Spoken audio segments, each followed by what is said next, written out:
Uh, what what finally motivated you to make the video? Well, I have been laboring over what I should do with this story. And I've told it to a few friends, and mostly I had a good response. But I was getting older. I was 72 years old when I recorded that. And I just wanted to document it. I wanted people to be able to view it if they wanted to. If I were to pass away anytime, I didn't want that story to go with me. Mm. So I needed to document it forever, in a digital format and make it available to people. Yeah. That's it. This, I think, is a good way to do it. We have a YouTube channel. We started this. I started this originally just as an audio show for a company called Talk Zone in Chicago, and most of the videos we have are basically just audio. But now we've started. It was Lilia actually who got me doing Yeah. the Zoom video thing, and she's intensely interested in the whole veteran NDE experience. So I am sure when she gets to work on it that she will have your have a lot of people viewing the video that we make, and we can also reference it back to your first video too. You have something like 120,000 views on that already, which is which is great for just an independent like the one you did. Well, those 120,000 came within a few weeks. Hmm. And that's the amazing part of it. I mean, for months, it didn't have much activity at all, but then it got a link somewhere in YouTube, and YouTube drove a lot of traffic to it. So Yeah. I also learned that other sites started linking to that video. So I'm sure that there were a lot of avenues for inbound links for that video. But something you need to know, Lee, is I took that video down. It I don't know. I got paranoid, I guess. I started doubting myself. I don't know, doubting God. I don't know. But I had lots of favorable responses like, David, this changed my life. Thank you for this. Now I know there is a God and there is a heaven. You changed my life, blah, blah, blah. But I grew up super conservative, and I was taught from day one that the dead know not anything. And so I don't know, maybe I started feeling guilty. Maybe I started feeling that what I did was wrong in posting that video. But for whatever reason, it was confusing and I took it down. So Lilia contacted me and kind of encouraged me to put that back up, because she expressed to me how many war veterans are having near-death experience. And she thought it would be valuable, at least for them, to hear my story since I'm a war veteran. Yes. And so I made a few changes in the video. I brought up the audio.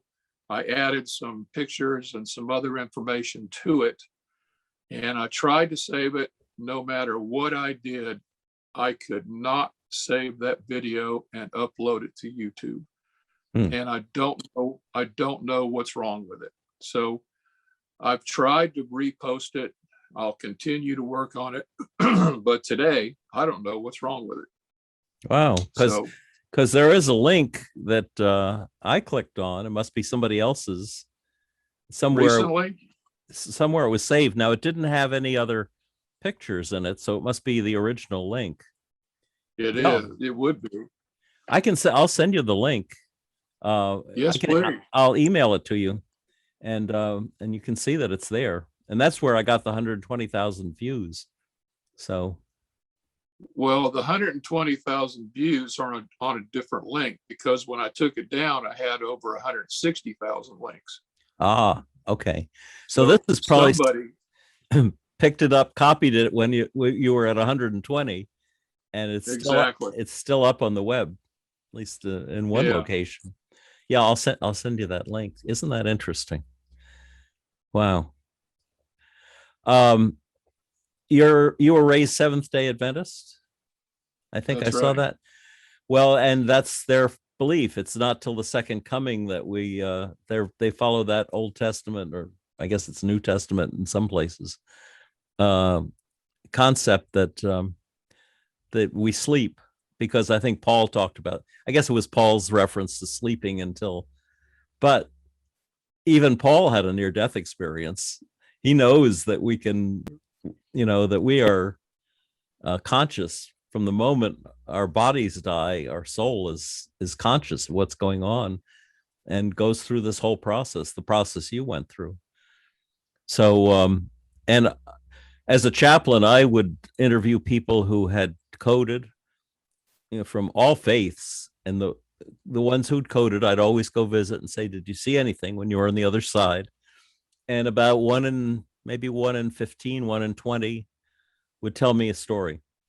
So I know that we're not asleep. I mean, our bodies are asleep, but our souls are not. Our souls are very more alive than ever. And then, of course, at 7 years old, I drowned, and I had my own NDE, and that and I know that I watched as my mother ran down to the shore and tried to, you know, dove in to find my body, because she heard, she realized I was under the lake, and I watched the whole thing from up, perched up in a birch tree. I saw her running down from the cabin down to the shore, diving in, finding me, dragging me out. So I know that we don't sleep. There Right. there are other faiths too that believe that, but I think they're in the distinct minority, Christianity wise. Um, but maybe that's what made you feel guilty about having it up there, that it went contrary to Seventh Day Adventist teaching. Well, that could be. I've also lost family connections over this. And so I've pretty much been disowned, you know, because of this experience and my willingness to tell my story. So Wow. I'm alone in life. My son and, you know, other family members don't communicate with me anymore. Oh, I'm so So sorry.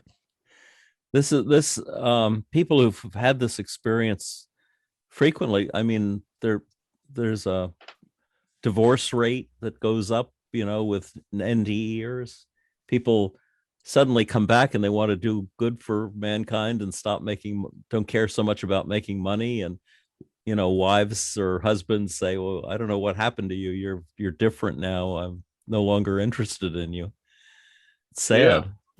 sure we're different. We're going to be different. Yes.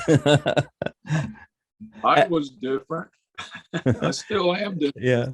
different. I guess the whole difference lies in going to church on Sunday, and following the social routine of saying, "Oh yes, I believe in God," and then suddenly not only believing in God but knowing for a fact that it's all there. That the angels do exist, and that the light is there, and the bit we get. Once you've got the big picture, it really changes things. Exactly. I've been through that many times. People talking about angels and God and wanting to go to heaven, and I'm quietly standing there. Yeah. Uh-huh. Let me tell you a little story. I never tell them a story. I never tell them about my experience, but it's just interesting to have the knowledge and the experience of having been there. Mm. And sometimes I wish I could just tell everybody, but I guess I'm more afraid of criticism than I am an interest in sharing it. Yeah. I'm not saying exactly right, but Um, I think that's the way I feel, but I guess mostly because of my family's response and some friends' response and all of that. But, the comments that I received from that video on YouTube are numerous. There were thousands and thousands. And I actually learned a lot from those people. They gave me texts to go to, that supported the fact that we are a spirit. After we die, our spirit goes somewhere. So reading and understanding that really did help me with my confidence in telling the story. Hmm. So I'm very grateful to all those commenters for that. And, just like any other video online, you're going to have the naysayers and the thumb downers, but I just didn't pay any attention to those because they're just a given. You're going to have them no matter what you do.